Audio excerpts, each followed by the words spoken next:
lung sit na happy na dim kabi ko le kaberu pa pathian gilo na je ka kum khatu gen mai dil ong kom lion le happy a la chapa chang khat nei sun le hun pi la chapa kalal pause su krista san zalin ka gilo na te ho le ngai dama gen mai dil pali le hu dama wan gama nang ma ki ngom ding le tak do te ka hi se kon pak ma mai le king ki pak thu gen wa he la cha te khowela kom sungo la thu kazil khom ni ngo poi mo la sat nang man le bi ka ma je te ho chu sunu na te jing ka na te kazilu tu de ta la min le nang ma thing thing tho ki pol khom na nin naw pang neu cha cha te ho le meeting te ho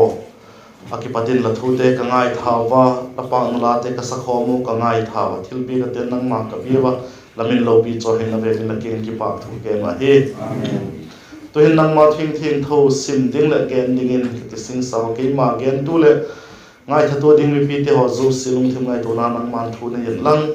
ke ma gen tu la thu tak te be cha ka gen do ngai tha mi pi te ho la thu tak chai bang tak he thiam thing nang in e pan pi che din la pan pi na ka ron ki pa ko he kami mal malo ka poi mo dan dung zui che tun la thu in nang man e ho lim pi in tin la ho lim pi na rim tak mai kalal pa doi tak mai jesu min la ki in ka hum don wa he amen kolosa bung thum na chan gi ki patin chan som ding sim le helo kanoma pe ka chun zani le som ko le buk na noi a he i bible thako pe zani le som ko le buk na noya kolosa bung thum na chan gi ki patin chan som ding sim phom le helo kanoma bible chan hi wak sim phom le anom ka sa ka chun i sim phom le poi mo le ka sa thawa je ka chun e wak sim phom tegin ki sa hi de no kolosa bung thum na chan gi ki pata chan som ding bible choi te emu ole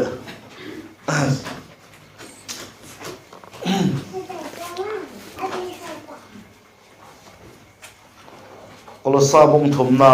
chan gi ki pata chan som ding agingin wak sim khom sim tiu le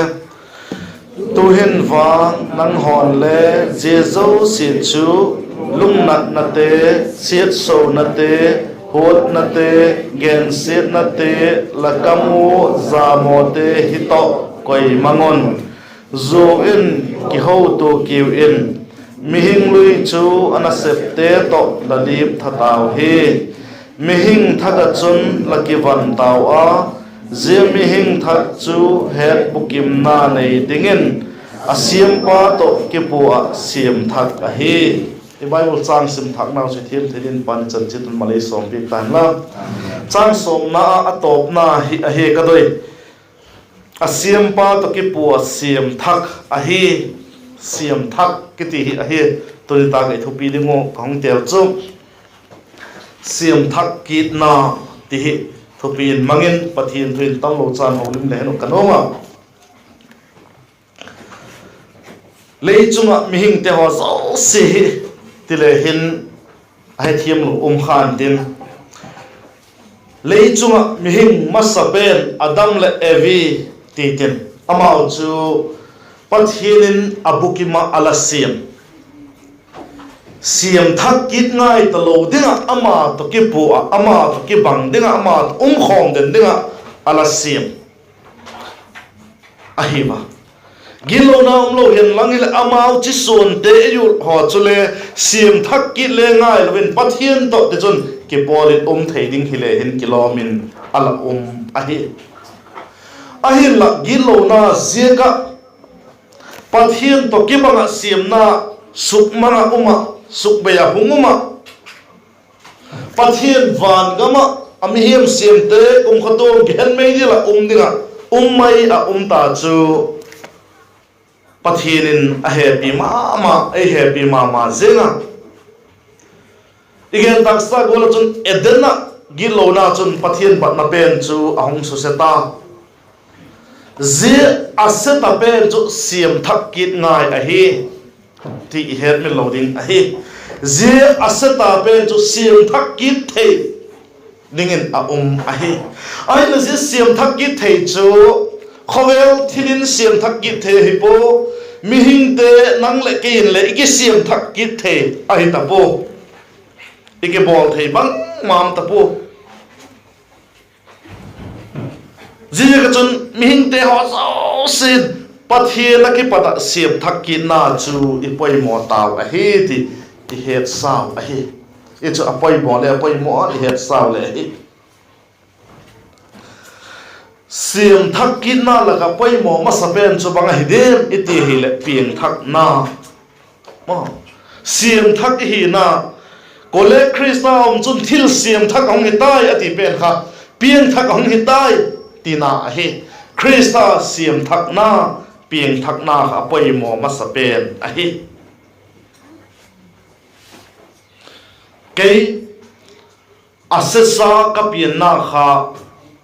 siam thak kin ngai dinga ka pian na kha aga som le sagi sang ka ku som sagi le ku kha he je khan siam thak kin ngai dingin taksa in ka pianga ai la siam thak kin na chu bang tikin ka changam itie hi le November som le kum sang ni le pali khan siam thak kin na chu kala chang ki ta kala chang ta zia chun pathian to kum to nga cheng khom ta dingin kum to nga pathian to khom thei ta dingin siam thakin kala da he nangwa bang ti ka hidem ka hepoi nge na ti ka tak sang a hi ani atha akum le hello mai the hilele bang ti ko la siam thak ka hi em Bible to ki to ga siam thak la hi na kha adika age to na ka hi chun ji chu apoi am poi siam thak la hi siam thak ka hi ti I het men loading a hi a hin la Bible to le ki to sam lo ei ma doi dan ei ma u dan ei ma lung gel dan ma ya siam thak ki gel im khak ding kha la umma ma se a hi a se chu hun nung a hi ta rapture dai tai ti chu gen tam ngai loading in he nuclear gal te ho hong ki manga third world war ki do pi thum na te ho chung tung zeng thei tai ti I ma zeng ta ba tulai taka news a headline a hung pang zing zing ki do na Ukraine te to Russia te ki do na hi a che sang deu abanga nuclear ga hung mang mai dingun lekin cha kum in auma third world war ki do pi thum na chu hungum the hi ti again ta hi zia cho hi le nang le kai Christian ta ni ga chun thuki pa ko ma hi ka ti hi nang la da ve third world war ki do pi thum na hongum zeng ning chu la no pu ve khole lai bang thak lai nei na lai ve le van gam sanga ngai nat zok ding khowela a umem tilehen a hi ti ding po ba ale van gam sanga khowela nop zok na umem tilehin van gam chi kha chu ki lo hilele a hi ti ding taksan lo a hi van gam chun nop zoma ma ding a hi ti chu e che tu hilele ki do pi thum na te ho a ma hi lo le bang he pat hung tung a ra char hong tung phuda van gam chi mai ding chu lung ge le nei thei nai lo ut nai lo 11 kilometer naw tam pi ka he ngai to kham ting ye chu ki ngai to kham ting a hi van gam sang khovel ngai na zon lai khovela ta bi ding gel zon lai hi chon I van gam tun thei na cha bi siam thaka na pen kha el thak ngai hi di o tiring khopin ka gel hi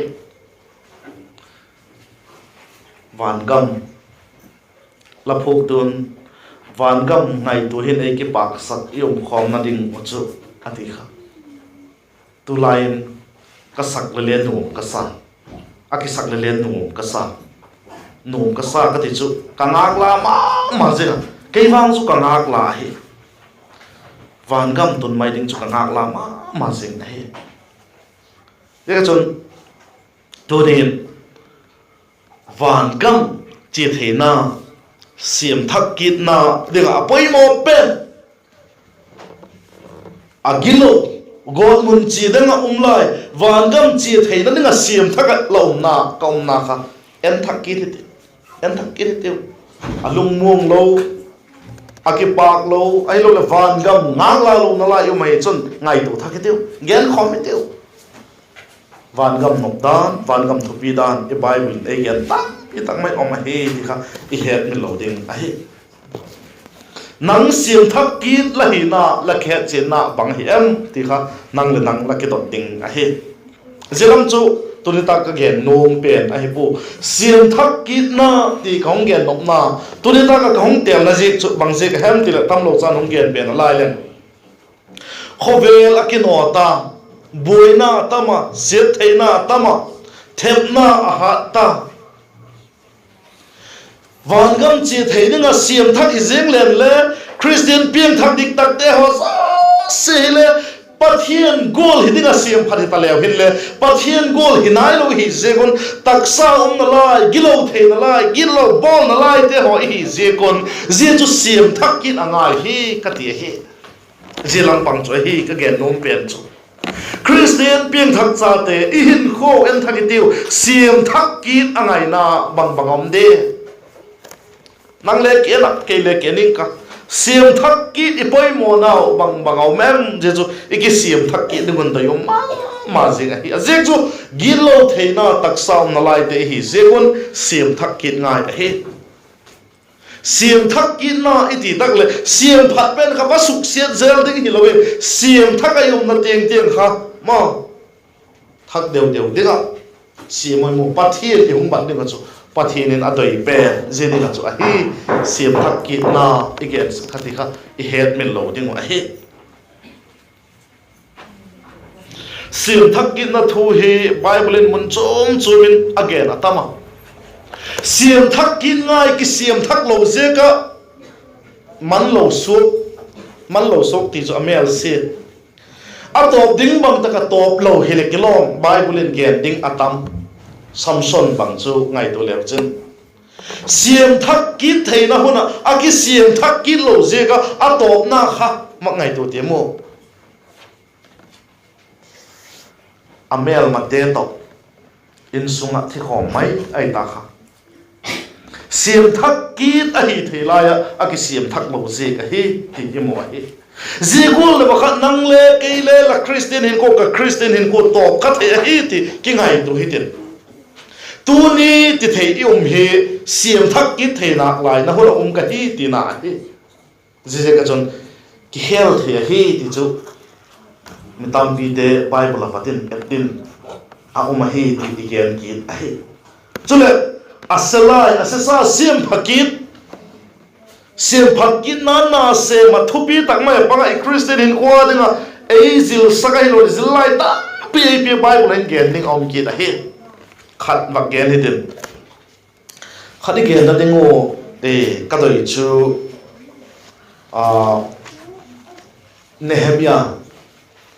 Nehemiah in Jerusalem kulbang asesa asiam phat ki na he thupi ka sama ma jinga Nehemiah he Babylona so ka a he ti I het wa he aila Jerusalem chu angai sakma ma jinga zelam chu bangol thila tungem bangolin au mem ti de ho chu angai to ma jinga BC Zali Somni Lepanga Hunlai Vel Ding Ahi Sunday School Izilai Dong Zuyon Zehi Solomonin Asiam Sate Ho So Si Hungki Suksian Na Ho Kaleong Hito Papil Dengan Kin Zakin A Pa Ahi Zeka Chon Nehemiah in Jerusalem Kulbang Sesa Ahe Kachon I Bible Luis Of Kasim Leo Chon Kachon Chota Ati Mo Sok Tijo Maksataluin Khohelovin Ahi Dilen Ti Thedingin Ahi Ziholo Ngai Chun Lengpa Khonbol Ahi Lengpa Judon Ding Pesek Pa Ahi Lengpa Kinga Vakilak Ding Chu Amel Ngui Ahem Ahi Lo Lau Thong Mel Pu Ahem Ahi Lo Lung Kham Mel Pu A Lengpa Lek Ding Do Ding Mapiek Tinga Thilong Thelo Ahi Phal Hilo Ahi Zikul Chomai Lengpan O Ethil Pieki Aphalo Khat Kelhin Aman Le Amel Mong in Le Akilat Sakiti Ama Katha The ai lo la nek ding don ding pe don lo ne lo koi mang jing thei ding khopa thu nei na nei te hil chi lai leng te hoi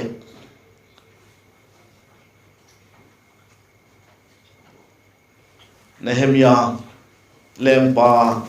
don ding wain don hun a hil phat ava piek na chun lempa na mel ena adang lo la hipon bang ti le em la mel la dana ki bang poi adik poi tin aman dong he jelai chun Nehemia in theng takin agena along kim na te achi anam te ho gen the om na te ho Jerusalem kul banjo se suk se ta om dan te ho again ta lempan ahile bang la doyam bang hi la nom adot lai chon lempa ki in phalna adona Jerusalem chia Jerusalem kul bang sem ding in akidon ta hi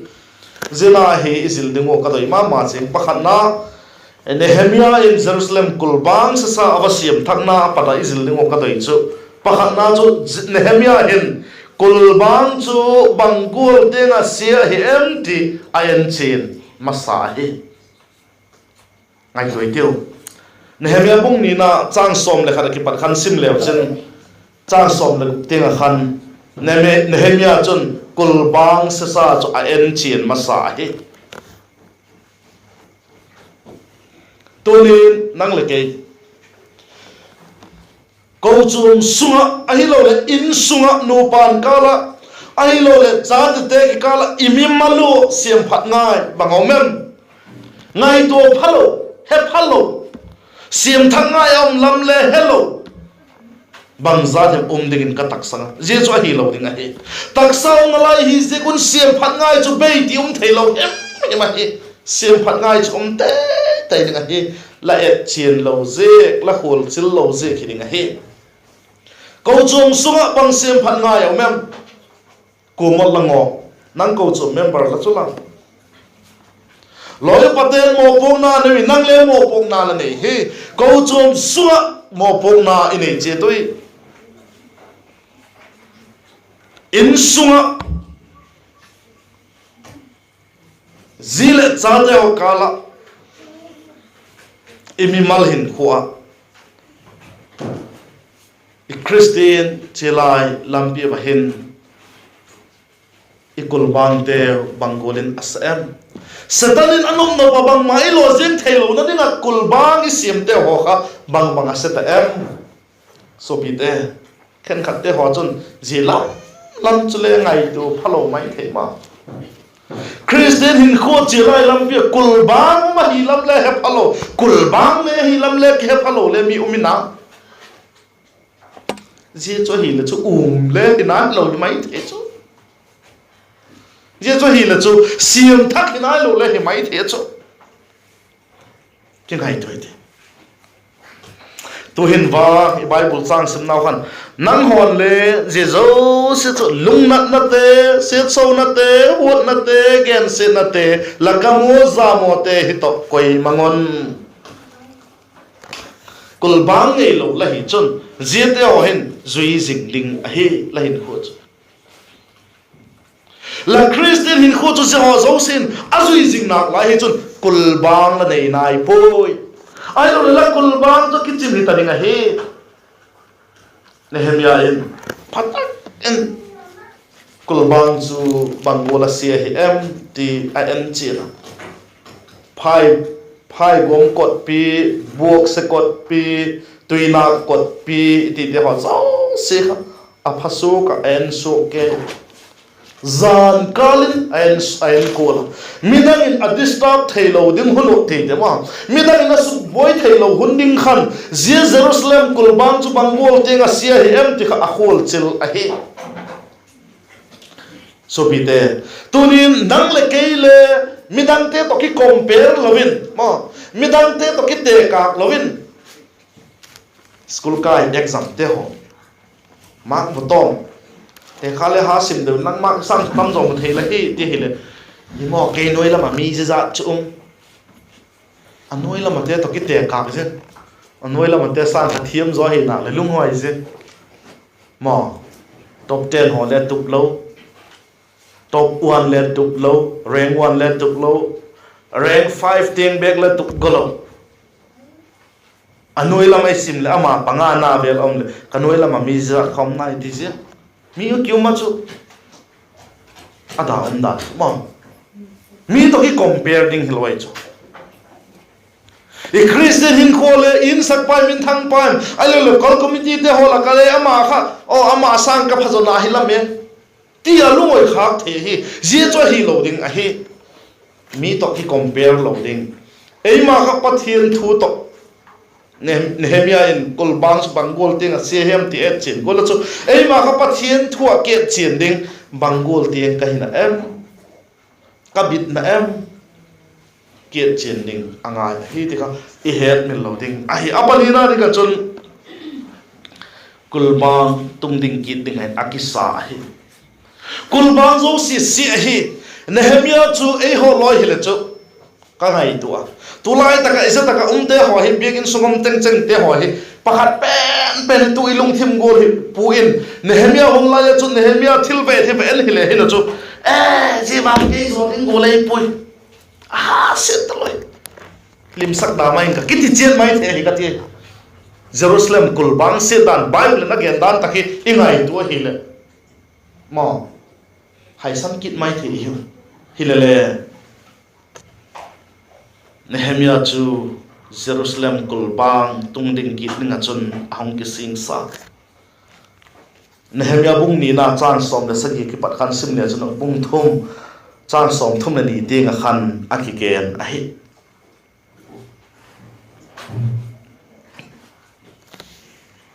chan som le sagi na chun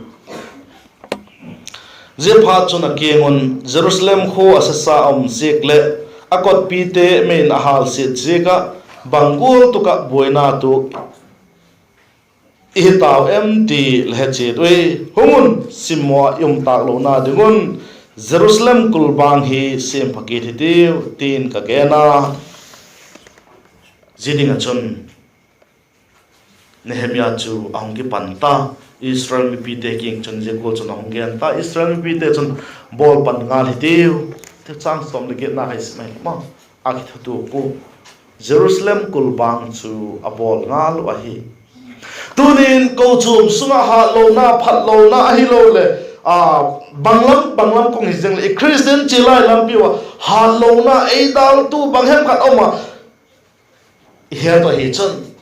gani tiu sim phai tiu te so apoi ma se hi ase kom fan gam tun go ding lo hi siam phat na to wan gam tun ding itok ding ani zegola cho ti lai chun ahong siam pan ta ba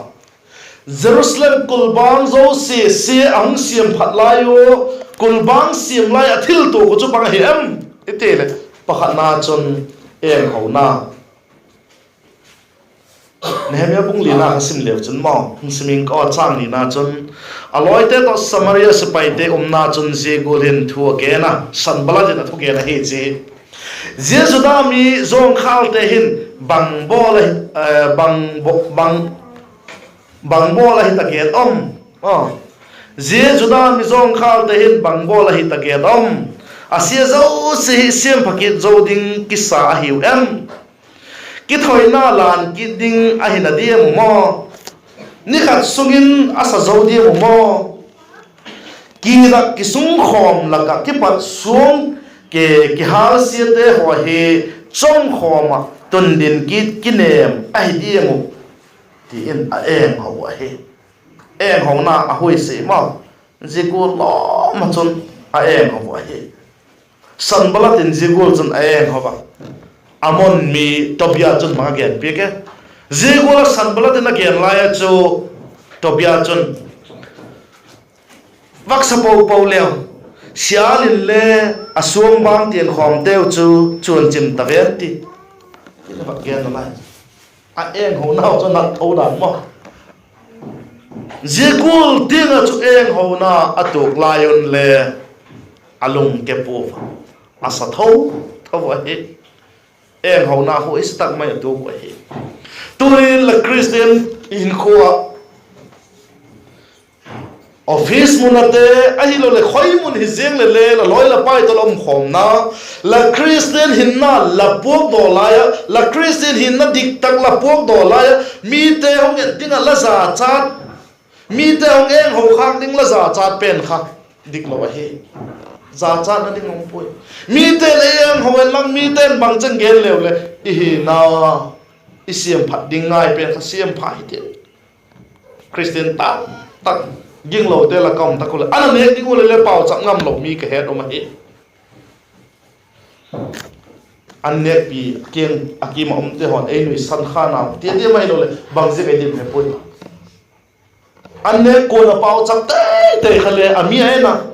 a Christian chan pi lo kol le vai na hi le pau chak ngam lo ne mai mi thoi he ji ko chu hi lo eng ai siam phat kit nga ahi jete ho ni Christian hin ko siam phat kit nga au ma hi ka ti kul bang siam layo athil tu ko panina chu bang hem til pakhat na chu eng ho na he panina chu suk boina chu bang golin na to ko em bungli chang saki ki pat khan simon lang hele bunguk na chang ni pat som le tiang khan le sim le chen again ahi bang he again o kha judami de ho rin sa go chu a he pha don alung na ma zengu a chou seko hele a chou dok dik po ma a chou seko chou do ha ma ko hele a chou dok dik po amau chunga sit na ding za chum te abolu bungkuk na chang ni na chun sanbalat le gesamin hungin la ono phaya kho pakhat pen ahin kimutiam hitiu tin thu ahon thodon himale ka chunga thil phalo bol go ala hi zingalon athis nehemia chu ko do a ana se pu chu suk tan ding sak zom sak lo ding ti kha amau thil tu ahi chan ko na chuna ke nei ama bin a khut te bin ana se pu chol sanin anau chu zoda leo ati je ko asuk law na ala hi ahi hilele nehemia adon ho na chu na thape takasat lai takahi zegen hungsuk thelo ding ka hi bangdela lakingo kahungsuk kala zena hi ala chol mai ding a hem atis plan le sa khalamo ono phai zo hoile nuam tak aki pachun ti khama ko na ogi ahungi do ka la na se bhun hai san in la ongin ono phai a wa pakhat a ki twa khom hi tiu tin ka mel maten nisinin ei ko wi ti kha la ni saw khala nehemia na don una cha na lo pi ta kanei na lo pi ta kasem na lo pi ta mai kanei nu sia thei ding ke poi bang zia kin em lo kyang wa ka hung thei ding ka hung kal in ka na chu cho mai ding a hi sa la les kolama nehemia in adon unai atikai so tonin la Christian hin ko ka Christian hin ko siam phat ngai atap ai wang ai ho loi chu i Christian hin na kha tai san vaka ei ko telam lama ma a khoyang nok chen the na lam lama tai vel phot jin pathian yong ile biakin lam chu del kit sam pathian ni le del kit pe ta lo khopa mer maten a ko hu zuya tan de le mi pe lo ngai toi tiu supite siam thak ki ngai nang ma chun bang bang om mem eng ho na te ho suk boy na te ho to ngai ding la hi to ngai ding ka hi hilele ma siam phat kit ngai te tu siam phat hon ai tai ki hel ding ai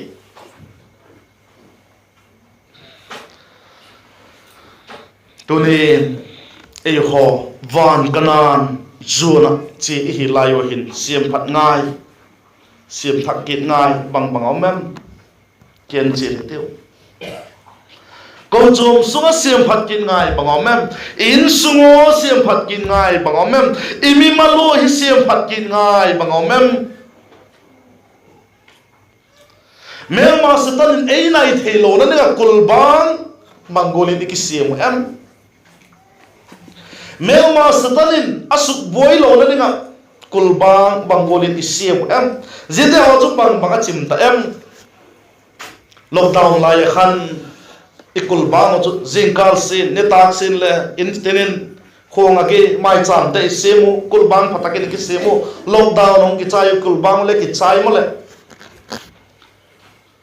mo kulbang bangolin isiam em bang achim thata em ikul bang teu en thakki de teu siam thakki go hi teu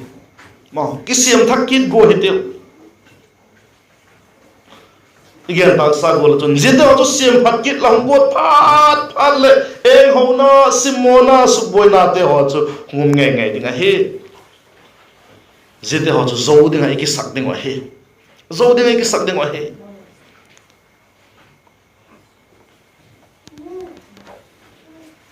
zete ho isep layo chun taksadana chun asong khal taksadana chun a hat lo golin kilang le hin le lalpa nga khiteu isai bung somli na chun bangti na kisi ke bible chang khat muslimin ka ta hen isai bung somli chang somni le ger ke patin muslimin ka southem isai bung somli na chang som thum le ger ke pata som thum le khat ting vaccine len isai bung somli chang somni le ger ke patin vaccine len he khalo la hem ala he khanai lo la hem lalpa kum tong pathian a hen kol mong tieng siam tu chu hi ama chu chaw ngai lo le chol ngai lo a he athil hiat thiam na chu sui do ding go la hi poi tha chaw te chu han na ben mi ha lo te a su ha he hang no na lai na san a cholan a chaw tha thei hang lai te chu le hung sol samin kili ginao himale kadai pen chu je he himale lalpa ngak te chu aha naw su thak pe ga omin mopi golin a thaun lem sangin tewen tayin tewen mal chol punaw lamzo jon male le basam te punaw lalpa ngak tew lalpa ei so ha ding a he i christian hin ko sian phat na ding a hin lalpa ngak tew amnei so ha ding a he ei zo pi ding a he taksami te mo chun azong kha la chaw golin ikilang mai the hilele polin hitin la gena korin thoni na bung li na chang som le ko khachun hitin a zega ga chun kalung ki pu he kapolam mi hingu hi zong khal he ei male kasunglam mi hingu nisina sim thakin am zoi ate chu sim thakki thiteu sim thakki na ethopi wa siam thakki na a he jejuni christian hin ko i chelai lampi wa kha siam thakki na apoi mo taksa zong khal hi he in mi te mu to min ek homin umma le hin le krista siam thakki hite ho chu sungil lama chun siam thak a hi naw ki he in akipak se we he je chu in ei ding apoi mo ma jing a he kolosa bung thumna isim nawa inot seding agena zuwa ki bol tak loading zuwa ki ho tak loading mihing lui na septe lip tha hi dan again pika mihing thak ki vanding siam thaka umding e siam pa to ki bang dinga siam umte e siam pa to ki bang dinga siam thaka umte hi na ka khobele songa le ki lat sak ding adoi ben cho hi ti ka head me loading a hi christian piang thak dik tak khovel dam na lai te ade ga hin siam thak kit ngai na a ta poi siam thak kit ka ngai ta poi ti thei lo he ei ma chi kenen rapture ding ko na hin te te ma ilal pa se su krista sum la ka hum ki ding ko da hin ki siam thak ki che te teu ki siam thak ki na de ga ipoi mo dan dong che che to pa nei mal somin ki siam thak ki che the digin ei pan pi ta han ba cham chun hung gen e